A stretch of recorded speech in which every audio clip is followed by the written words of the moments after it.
17. Well, that is Jyotiraditya Scindia, the aviation minister, on the steps being taken to try and decongest the airports. And this is, of course, the story that was playing out at the Delhi airport. The situation is pretty similar across airports, at least large metro airports at this point in time. To take the discussion forward, we're joined by Kapil Kaul, the CEO of India and Middle East Division at CAPA. Kapil, many thanks for joining us here on CNBC-TV18. You know, the problem really seems to be that air traffic is back to pre-COVID levels. We're crossing 4 lakh passengers a day when we talk about passengers on the move. But what is clear is that the manpower hasn't been enhanced proportionately. Government officials telling the Indian Express that the CISF staff is the same that was in number as 2017. Now, that clearly seems to be a large part of the problem. Well, Shireen, first of all, I think congestion in peak times is not new. We may have forgotten that prior to COVID, the infrastructure was choking as well. So we may have been caught off guard a bit with the demand coming so strongly, and every day there has been an increase, particularly in December. Maybe the system, particularly after COVID, may have been a little slack in terms of adopting to this massive, demand revival that we are seeing, particularly in the month of December. But we're not new to congestion. We are not new to such heavy congestion that we have seen at airports. It has happened before. It has got highlighted this time much more seriously than before. But it's not new. We had these issues much before, and the CISF staff has not been. The CISF staff has not increased for 5 years. There may be security staff that have not increased for years. The infrastructure is still the same, and we are back to pre-COVID. So I don't think there is anything significant that has changed, except that there is a lot of social media unrest about these delays, and I'm sure the public outcry is very strong. But I'm not surprised that it's something very different that we are seeing this December compared to previous Decembers. Maybe slightly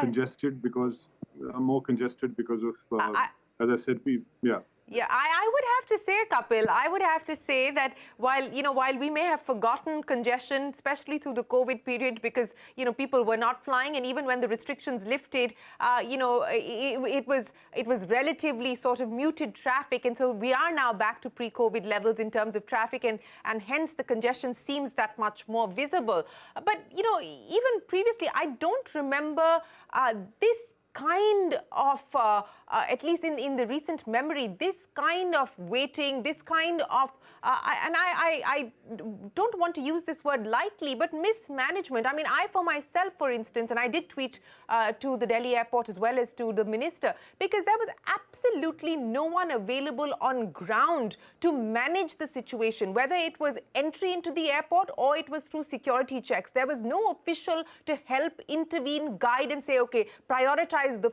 people who need to board at a particular point in time, because everybody was saying, I'm boarding, and it was a free-for-all. So, I understand that congestion itself is not new, but from here on, to try and ensure that it does become relatively painless, what is it that you believe can be done? And, there is no silver bullet to this. All of this is going to take time. What is it that you believe can be done in the near term? First of all, Shireen, before I come to Delhi airport and other airports in India, just to tell your audience that this is it's an international issue now. You see the flights in Europe. There are pilot strikes, pilot walkouts, French air traffic. You have cabin crew strike. You have ground handling. The entire winter schedule in Europe is got wrecked. This follows what we saw in summer, where all the non-supply chain issues got impacted, particularly labor-related. If you go deeper and analyze in the United Kingdom, this is not limited to aviation. Across all sectors, they're having strikes and challenges. New realities post-COVID are emerging. So whilst we must look at decongestion measures quickly, but this is happening across Europe, United Kingdom, that post-COVID realities are a little different. Right. And yes, I think the decongestion measures could have been done proactively, but I don't think we can do anything significant till the traffic reason. You will definitely have incremental benefits to the passengers that what we saw of late will improve significantly. But these things can't be changed overnight. Yeah. There is no magic bullet to change it. You can make it. Yeah, you're right. If you have, there is no magic system bullet. which is alert. Yeah. Yes. Yes, absolutely. And you're right also in pointing out that what we are seeing happen across the aviation sector around the world is that, airlines, airports had cut back on capacity, had cut back on staff through the course of the pandemic, and they're now having trouble to bring people back on board. And that is also leading to the kind of delays, congestion, baggage being lost, and so on and so forth across international airports as well. And of course, we're seeing this play out at this point in time back home. Let's see how much of the measures being taken will alleviate some of the pressure and some of the stress. But if you are flying out from any major airport, especially over the festive period, over the holiday season, starting, through the course of December, then I think we need to be prepared that it is going to take longer to just be able to clear security and so on and so forth. But specifically on Air India, Kapil, and I want to understand what you make of what's going on there, because they did have a VRS. We're given to understand that because of the shortages that they are apparently facing on the crew front, they're now asking for an extension as far as the VRS is concerned. People may be asked to stay back on. They're also trying to hire. They've added capacity, are in the process of adding capacity, especially on the international circuit. What do you make of what's going on in Air India and how long this pain is expected to last? Because flight delays over the weekend, 7 hours, 9 hours or longer. Shireen, can you hear me? I can. Can you hear me? Hello? I can, Kapil, go ahead. Okay. So what I was saying is that I think the expansion in Air India is quite aggressive.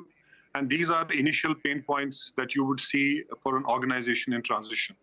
Obviously, they will do whatever is required to eliminate it. But the fact they're expanding at the same time, you have to ensure that you have, whether it's crew, operating crew, or a flying crew, or a cabin crew, those need to be in place. It's going to take a while, frankly. The kind of expansion that we are seeing, this is a transition pain. I don't see anything more than that. I think they will get handle of it pretty soon.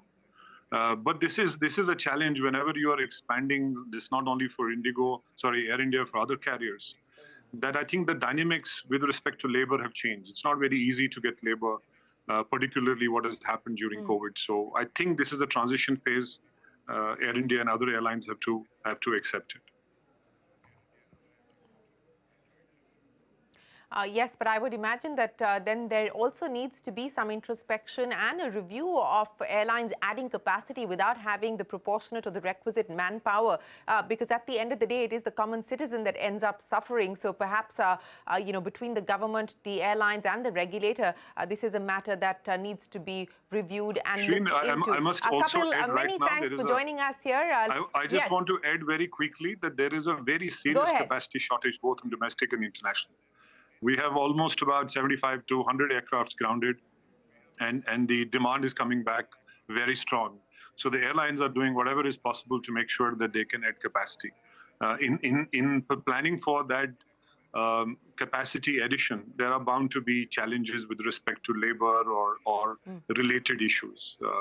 Because we have significant supply chain issues, and now non-supply chain issues are also being confronted. So just to keep your audience aware that there is a serious capacity issue because the aircrafts are grounded.